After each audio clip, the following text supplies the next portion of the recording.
Hi, I am Priscilla Drake, and this is my Action Research Project presentation for EDN 595. My paper was about social justice mathematics, and I presented a lesson or two to a class of students, hoping to see what kind of inspiration or motivation this kind of subject incorporated with mathematics would create, as well as how well I could cover the mathematics I wanted to cover using this subject. And the genesis of this project was the textbook that we read for this class, EDN 595, and the different authors that talked about the different aspects of curriculum and the different aspects of teaching and how we come together to reflect our purposes in curriculum. And so I was especially inspired by the definition of public education and the purpose of it being to promote good citizenship.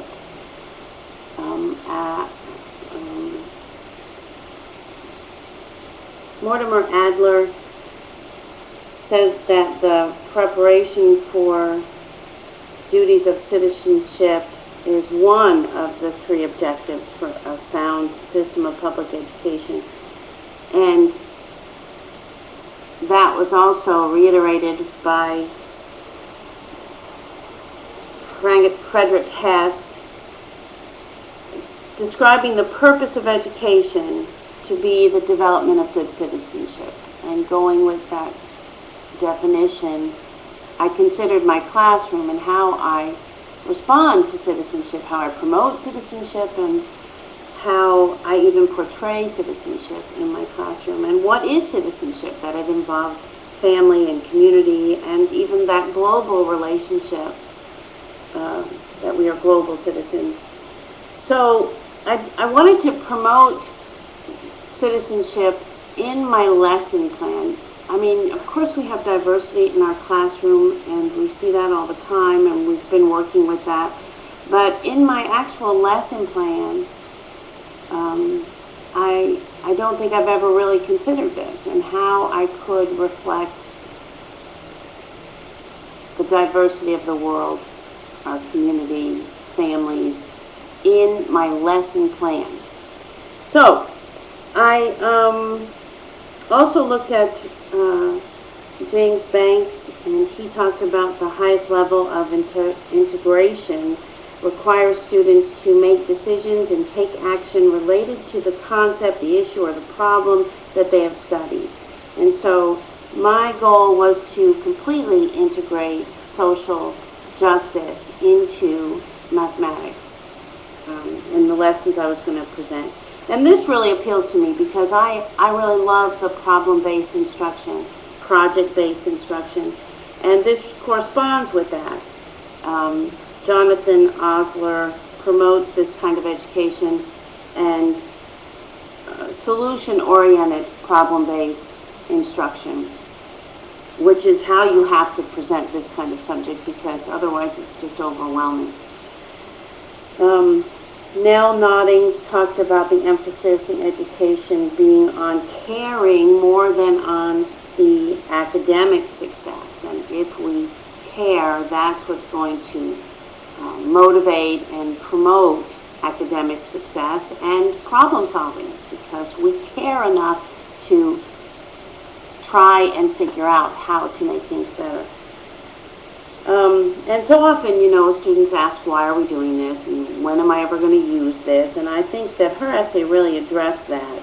When you promote a program of caring, when you show that your subject, in my case mathematics, can be tied into making life better for people, then students can see the profit of studying this subject and how important, in fact, it could be to their lives or to their future goals.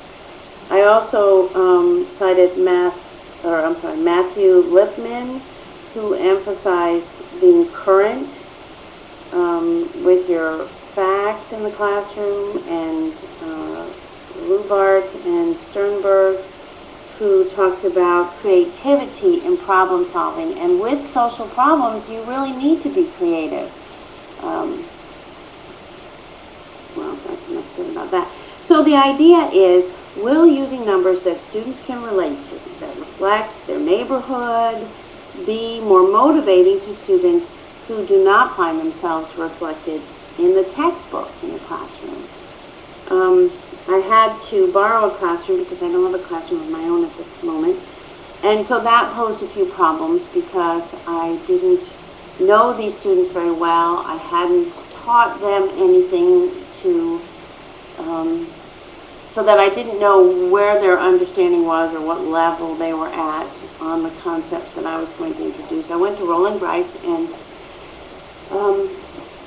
was going to review a lesson on ratio and percents with a classroom that I borrowed. And overall, it went pretty well. I started out with a survey to get some idea of where these students were at academically.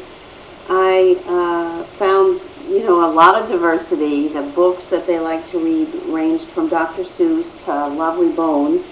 Half of them wanted some college. Half of them were interested in pursuing the performing arts. And when I asked about how they wanted to change the world, they talked about school improvements. They talked about pollution, racism, but the number one concern was economic and promoting jobs or developing jobs, creating jobs, and making things more affordable. So that's where I went with the lesson, hoping to generate their interest.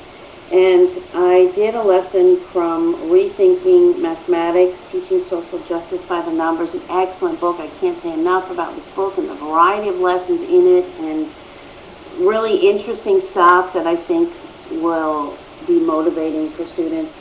And we did a lesson on the distribution of wealth. The students weren't very responsive to doing the mathematics I asked them to do. They were interested in the discussion, and they were intrigued by the shock value of some of the information I gave them and some of the exercises we did. But actually crunching the numbers, they were not interested in doing that. And I had trouble motivating them because this was not a grade, and they had nothing at stake with me. The second time I came, I did bring candy, and that helped a little bit. And then we did a lesson on third world corporate accounting, and that was pretty insightful, I think, for them to think about how to garner capitalism and at the same time keep your citizens safe and able to live on the wages. And there were a lot of things taken into account, and I've included them in the PowerPoint along with the website, and there's books, pictures of the book that I used, so you could find that if you wanted to. So overall, it was, for me, it was very motivating, and I feel as if it's something that I definitely want to pursue because I believe this is the purpose of education, to make the world a better place and to promote citizenship. I am motivated to continue to explore incorporating social justice issues in my math lessons, and the relevance in the mathematics classroom that can engage students' interests and build a desire to understand and make a big difference in the world. Thanks for listening.